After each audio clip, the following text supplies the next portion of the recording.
Hi friends, welcome to our channel. Brahmamudi serial next ఎపిసోడ్లో ఏం జరగబోతోందో ఈ వీడియోలో చూసి తెలుసుకుందాం. ఆఫీస్కి వచ్చిన రాజ్ అసలేం జరిగింది అని తెలుసుకోవడానికి ఈ వీడియోని స్కిప్ చేయకుండా ఎండ్ వరకు చూసేయండి. కావ్య ఉదయాన్నే లేచి ఆఫీస్కి వెళ్ళడానికి రెడీ అవుతూ ఉంటుంది. ఈలోగా కావ్యకి రాజ్ నుంచి మెసేజ్ వస్తుంది. ఇప్పుడు మీకు హెల్త్ బాగానే ఉందా అండి? హెడేక్ పూర్తిగా తగ్గిపోయిందా అని ఉంటుంది. అప్పుడు కావ్య, ఇప్పుడు నాకు హెల్త్ బాగానే ఉందండి, హెడేక్ కూడా పూర్తిగా తగ్గిపోయింది అని మెసేజ్ చేస్తుంది. అలా రాజ్ మొన్న కలిసినప్పుడు తను అడిగిన ప్రశ్నలకి కావ్య సమాధానం చెప్పలేదు అని ఇంకొకసారి కలుద్దామా అని అడుగుదామా అని అనుకుంటూ ఉంటాడు. అలా కళావతి గారు, ఈరోజు మనం కలుద్దామా అని అంటాడు. అప్పుడు కావ్య, నాకు ఈరోజు వర్క్ ఉందండి, కలవడానికి కుదరదు అని అంటుంది. అప్పుడు రాజ్, అవునా అని అంటాడు. అప్పుడు కావ్య, అవునండి నేను ఉంటాను, బాయ్ అని అంటుంది. అప్పుడు రాజ్, ఎక్కడికన్నా బయటికి వెళ్ళాలా అండి, ఇంత హడావిడి పడుతున్నారు అని అంటాడు. అప్పుడు కావ్య, అవునండి ఆఫీస్కి వెళ్ళాలి అని అంటుంది. అప్పుడు రాజ్, ఆఫీస్కా, మీరు జాబ్ చేస్తారా అని అంటాడు. అప్పుడు కావ్య, అవునండి మాకు కంపెనీ ఉంది, నేను ఆ కంపెనీని చూసుకుంటూ ఉంటాను అని అంటుంది. అప్పుడు రాజ్, ఏ కంపెనీ అండి అని అంటాడు. అప్పుడు కావ్య ఏమీ ఆలోచించకుండా క్యాజువల్గా స్వరాజ్ గ్రూప్ ఆఫ్ ఇండస్ట్రీస్ అండి అని అడ్రస్ని చెప్పేస్తుంది. అలా కావ్య ఆఫీస్కి వెళ్ళడానికి బయలుదేరుతూ ఉంటుంది. కావ్య ఆఫీస్కి వెళ్తూ ఉంటే అప్పుడు రుద్రాని రాహుల్ ఇద్దరు కావ్యనే చూస్తూ ఉంటారు. అప్పుడు రాహుల్, చూసావా మామ్, మళ్ళీ ఆఫీస్కి వెళ్తుంది అని అంటాడు. అప్పుడు రుద్రాని, మొన్నటిలాగా ఆఫీస్కి వెళ్తున్నానని చెప్పి ఎవరినన్నా కలవడానికి వెళ్తుందేమో రాహుల్, ఇవాళ కూడా వెళ్ళి ఫాలో అయ్యి చూద్దామా అని అంటుంది. అప్పుడు రాహుల్, వద్దులే మామ్, మొన్న నువ్వు పకడ్బందీగా వీడియో తీసి మరీ అందరి ముందే ఈ కావ్యని పిచ్చిదని ప్రూవ్ చేయాలని చూసావు, కానీ లాస్ట్కి ఆ కావ్య మన ఇద్దరిని పిచ్చోళ్ళని చేసింది అని అంటాడు. అప్పుడు రుద్రాని, నువ్వు చెప్పింది కూడా నిజమే రాహుల్ అని అంటూ ఉంటుంది. అలా కావ్య ఆఫీస్కి వెళ్ళొస్తానత్తయ్య అని అపర్ణకి చెప్పి బయలుదేరుతుంది. రాజ్ కావ్య గురించే ఆలోచిస్తూ ఉంటాడు.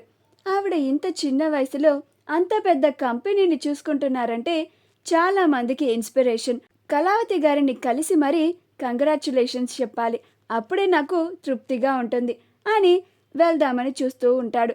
అలా రెడీ అయ్యి బయటికి వెళ్ళడానికి వస్తూ ఉంటే అప్పుడు యామిని, బావా అని అంటుంది. అప్పుడు రాజ్, చెప్పు యామిని అని అంటాడు. అప్పుడు యామిని, బయటికి వెళ్తున్నావా బావా అని అంటుంది. అప్పుడు రాజ్, అవును యామిని, బయటికి వెళ్తున్నాను అని అంటాడు. అప్పుడు యామిని, టిఫిన్ చేసేళ్ళు బావా అని అంటుంది. అప్పుడు రాజ్, లేదు యామిని, నాకు అర్జెంట్ వర్క్ ఉంది అని వెళ్ళిపోతాడు. యామిని వచ్చి డైనింగ్ టేబుల్ దగ్గర కూర్చుంటుంది. అప్పుడు యామిని వాళ్ళ నాన్న యామిని ప్రవర్తనకి ఆశ్చర్యపోయి, ఏంటి బేబీ, నువ్వేనా? మొన్నేమో రాజ్ ఒక్కడే బయటికి వెళ్ళి వచ్చాడని అంతలాగా గోల చేశావు, ఇప్పుడేమో రాజ్ బయటికి వెళ్తాను అంటే దగ్గరుండి పంపిస్తున్నావు, ఏంటి విచిత్రం అని అంటాడు. అప్పుడు యామిని, ఎందుకంటే బావకి నేనిచ్చిన కార్లో జీపీఎస్ ట్రాకర్ని పెట్టాను డాడ్, ఆ ట్రాకర్ బావ ఎక్కడెక్కడికి వెళ్తున్నాడు, ఏ ఏ లొకేషన్స్లో ఎంతసేపు ఉంటున్నాడు అనేది మొత్తం డేటా నా మొబైల్కి వచ్చేస్తుంది అని అంటుంది. ఆ మాట వినగానే యామిని వాళ్ళ అమ్మ నాన్నలు ఇద్దరు ఆశ్చర్యపోతారు. అప్పుడు యామిని వాళ్ళ అమ్మ, నువ్వు సూపర్ బేబీ, రా బయటికి వెళ్తూ ఉంటే నిన్ను తనతో తీసుకెళ్ళడానికి తను ఒప్పుకోవడం లేదు అని, పైగా బయటికి వెళ్ళొద్దు అంటే తను చాలా కోపం తెచ్చుకుంటున్నాడు అని ఇలా జీపీఎస్ ట్రాకర్ని పెట్టి రామ్ ఎక్కడెక్కడికి వెళ్తున్నాడు అన్నీ తెలుసుకుంటూ నీ జాగ్రత్తలో నువ్వు ఉన్నావు బేబీ అని అంటుంది. అప్పుడు యామిని, అవును మామ్, లేకపోతే రాజ్ ఫ్యామిలీ వాళ్ళు రాజ్ని చూసి తనని తీసుకెళ్ళిపోయే ప్రమాదం ఉంది అని అంటుంది.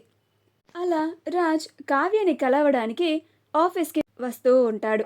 దారిలో కావ్యకి ఇవ్వడానికి బొకేని కూడా కొంటాడు.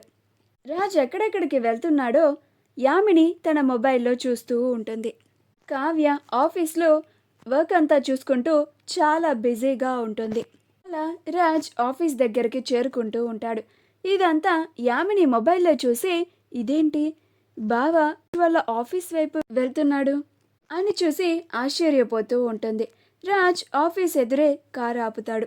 అప్పుడు యామిని, బావేంటి ఆఫీస్కి వెళ్ళాడు, అక్కడ తనని స్టాఫ్ అందరూ చూసి గుర్తుపడతారు కదా, పైగా రాజ్ ఫ్యామిలీ మెంబర్స్ కూడా ఆఫీస్లో ఉండే ప్రమాదం ఉంది, ఇక రాజ్ని చూస్తే నా నుండి దూరం చేసేస్తారు, వెంటనే బావని అక్కడి నుంచి ఇంటికి రప్పించేయాలి. అసలైన బావ ఆఫీస్కి ఎందుకు వెళ్ళాడు, బావకి ఆఫీస్ అడ్రస్ ఎలా తెలిసింది, ఆ కావ్యమన్నా చెప్పిందా అని టెన్షన్ పడుతూ కంగారు పడిపోతూ ఉంటుంది. కావ్య తన క్యాబిన్లో వర్క్ చేసుకుంటూ సీసీటీవీ ఫుటేజ్ని మొత్తం చూస్తూ ఉంటుంది. మానిటర్లో రాజ్ ఆఫీస్కి రావడం గమనిస్తుంది. రాజ్ ఆఫీస్ లోపలికి వస్తూ ఉంటాడు. అప్పుడు సెక్యూరిటీ వాళ్ళు గుడ్ మార్నింగ్ సార్ అని అంటూ ఉంటారు. అప్పుడు రాజ్ గుడ్ మార్నింగ్ అనుకుంటూ బొకే తీసుకొని వస్తూ ఉంటాడు. అలా కావ్య రాజ్ని చూసి ఆశ్చర్యపోతుంది. అమ్మో, ఈయన ఆఫీస్కి వచ్చేసారేంటి, బయట స్టాఫ్ అంతా ఆయన్ని చూస్తే ఆయన బ్రతికే ఉన్నారని అందరికీ తెలిసిపోతుంది. నేను ఆయన గురించి దాచిపెట్టిన నిజం కూడా బయటపడిపోతుంది, వెంటనే ఆపాలి అని పరుగు పరుగున బయటికి వస్తూ ఉంటుంది. రాజ్ అప్పుడే ఆఫీస్ లోపలికి వస్తూ ఉంటాడు. శృతి ఇంకా స్టాఫ్ మెంబర్స్ అందరూ అప్పుడే బయటికి వెళ్తూ ఉంటారు.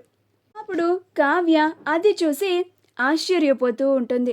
అమ్మో, ఇప్పుడు ఈ శృతి వీళ్ళందరూ ఆయన్ని చూసేస్తారా, ఏదో ఒకటి చేయాలి, వెంటనే వీళ్ళని ఎటో కటు పంపించాలి అని శృతి అని పిలుస్తుంది. అప్పుడు శృతి చెప్పండి మేడం అని అంటుంది. అప్పుడు కావ్య స్టాఫ్ అందరినీ ఇమీడియట్గా మీటింగ్ రూమ్లోకి రమ్మని చెప్పు శృతి, వెంటనే అని అంటుంది. అప్పుడు శృతి అలాగే మ్యామ్, ఇప్పుడే చెప్తాను అని అక్కడ బయట ఉన్న స్టాఫ్ని కూడా పదండి అని అందరికీ చెప్తుంది. అలా రాజ్ లోపలికి వచ్చేలోపు స్టాఫ్ అందరినీ మీటింగ్ రూమ్లోకి పంపించేస్తుంది. అలా కావ్య రాజ్ దగ్గరికి వెళ్ళి, ఇదేంటండి మీరు ఆఫీస్కి వచ్చారేంటి అని అంటుంది.